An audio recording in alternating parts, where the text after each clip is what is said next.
Lebih lengkapnya kita tanyakan kepada Kabid Humas Polda Jawa Barat, Kombes Ibrahim Tompo yang telah bergabung bersama kami di Kompas Malam. Salam sehat. Selamat malam, Assalamualaikum warahmatullahi wabarakatuh. Pak Tompo, jadi ini kami update terkait dengan kecelakaan ini, konfirmasi terkait ini betul kecelakaan tunggal karena kelalaian sopir? Ya, jadi sementara data yang kita peroleh dari lapangan pada saat kejadian sekitar jam 15.40 ini, memang ini merupakan kecelakaan tunggal yang sementara waktu belum dapat disimpulkan penyebab kematian.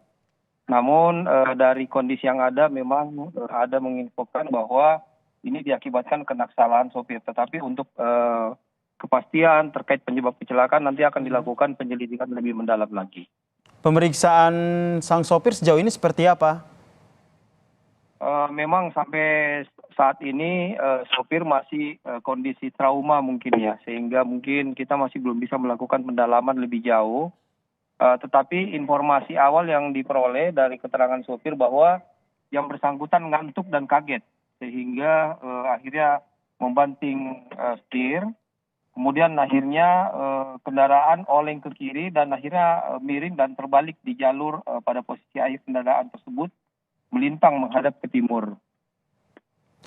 Ini dari keterangan yang dihimpun, apakah ini memang jalur yang biasa dilalui oleh bus ini atau seperti apa, Pak?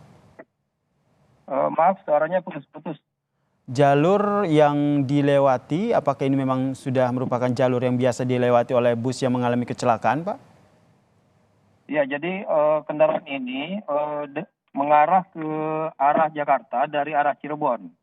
Tepat di sekitar kilometer 72B.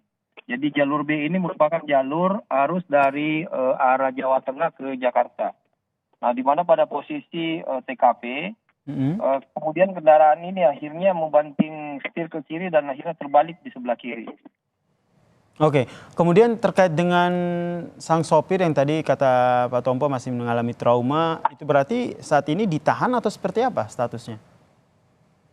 Memang juga dilakukan perawatan ya, karena juga ada luka-luka dan memang kita masih melakukan pendalaman, tetapi sudah dalam pengawasan pihak kepolisian.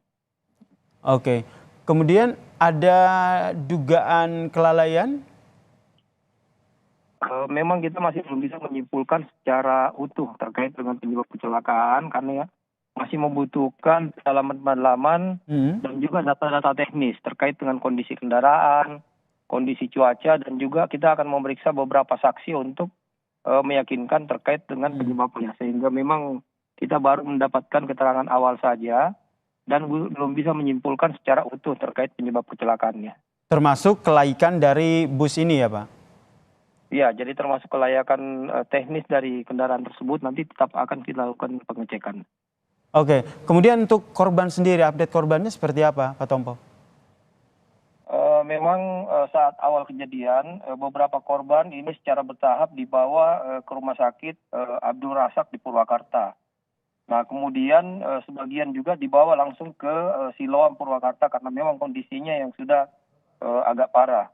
Awal kejadian memang diinfokan bahwa 7 orang meninggal dunia di tempat, kemudian yang lain dibawa ke rumah sakit dan akhirnya juga meninggal di rumah sakit. Sehingga total yang meninggal dunia ada sebanyak 12 orang. Baik, berarti 12 orang meninggal dunia, berarti yang terluka ada 8 orang atau? Jadi ada yang terluka ini ada 9 orang karena kendaraan tersebut memuat 22 penumpang bersama dengan sopir dan kenek.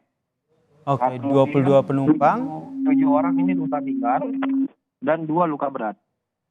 Baik, 22 penumpang, 12 orang telah dinyatakan meninggal dunia begitu ya. Kita nantikan ya seperti apa update penyelidikan kasus ini, apakah ini memang kecelakaan tunggal ataupun kita nantikan seperti apa penyebab dari kecelakaan ini. Terima kasih Kombes Ibrahim Tompo, Kabid Humas Polda Jawa Barat telah berbagi informasi di Kompas Malam. Salam sehat.